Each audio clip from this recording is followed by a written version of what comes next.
Got a whiteboard like this after every planning meeting and nobody wants to type it up? Let's get ChatGPT to do it for us. Takes about a minute. Okay, first thing, open up ChatGPT, new chat. Nothing fancy yet, we're just getting a blank canvas ready. Now I tap this plus icon right here next to the message box, and I'm going to upload the photo I snapped of our sprint planning board. Just grab it from your gallery. There it is. Here's the important part, the prompt.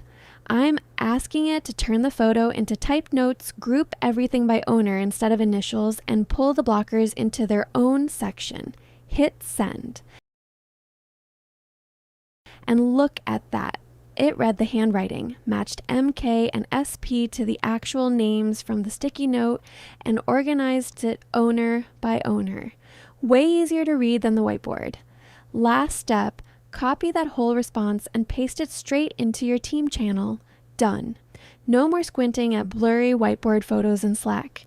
That's it. Photo in, organize notes out.